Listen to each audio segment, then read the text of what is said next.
我们在下杆过程中，我们的上半身究竟是跟着我们的重心一起回到左边，还是说我们会更多的偏留在右边？所以有学员总是问我，他在下场的时候，他总是会1号木打好，铁杆打不好，要不然就反过来，铁杆打好，1号木就打不好。OK， 今天我们针对这个问题，我们会更加细致的去分析这2种球杆在打的过程中，它的主要区别是什么。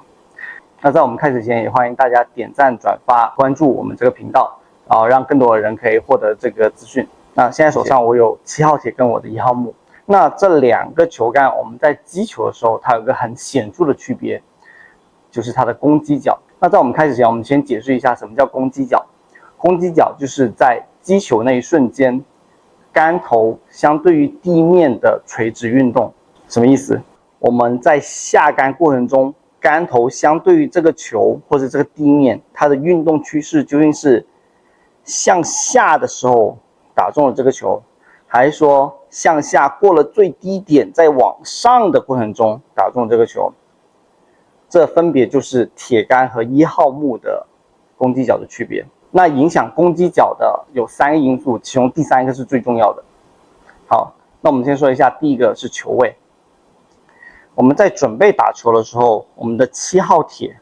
跟我们的1号木，它的球位是完全不一样的。首先我们会说，我们的1号木比较普遍的说法会是说，我们需要让球在我们左脚跟的一个位置，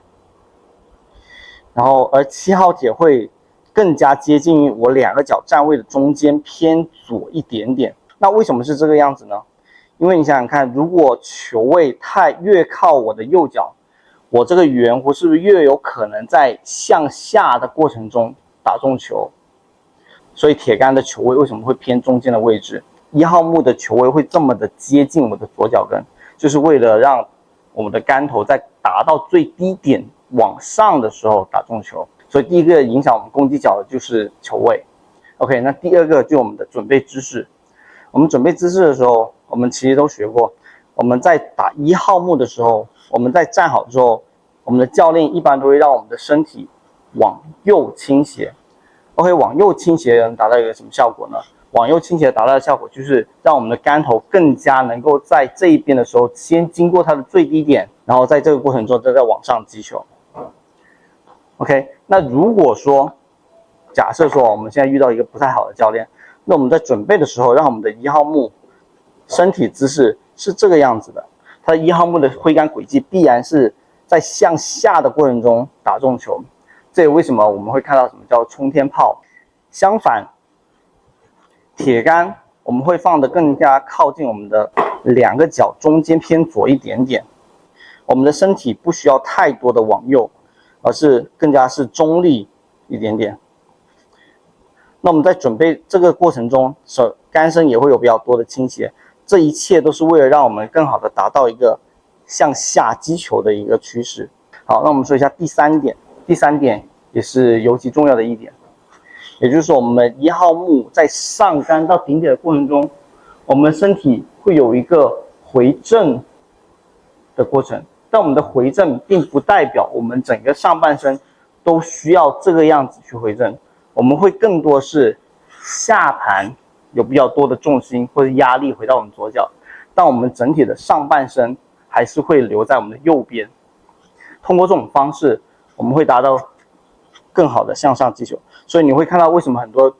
长打王，尤其长打王，他们在打的过程中是一个这个样子的一个姿势，是因为他们想要创造更多的向上击球。而我们看回我们的铁杆，我们铁杆在击球的过程中，我们是需要整个身体的中轴线跟我们的重心一起移到左边，然后这样打，来达到一个向下击球的一个效果。所以第3点比较大的一个区别就是我们在下杆过程中，我们的上半身究竟是跟着我们的重心一起回到左边，还是说我们会更多的偏留在右边？这也是为什么很多初学者在刚学1号木的时候会觉得非常的困扰，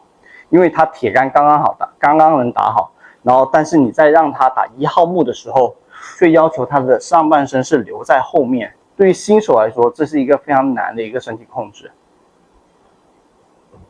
那这也为什么解释了很多新手在下杆，在1号木下杆的时候，他会倾向于直接这么转过来，因为这是他熟悉的铁杆的击球的方式。所以我们在比较快的改1号木外下杆或是冲天炮的时候，比较快的一个方式是在上杆达到顶点，准备下杆时，感觉要做一个这样子的动作，继续再往下。通过这个样子的一个右侧倾，它会让我们的杆面从原来的这个样子变成这个样子，它会变得更加浅平，从而达到一个留住我们上半身在右边，而达到一个内下杆，同时有个向上击球的趋势。所以给大家一个1号木的练习方法，就大家在打的过程中要感觉自己的上半身是滞留在右边。鉴定方法就是你可以在练习的时候在正面拍一个视频，在你的左耳这边画一条直线。我们的要求是在击球的时候，你的耳朵不能超过它原来的位置，有可能的话尽量的远离它原来的位置。这样的话就证明你的身体是更多的是留在右边，这样才能更好的达到一个内下杆加向上击球的一个趋势。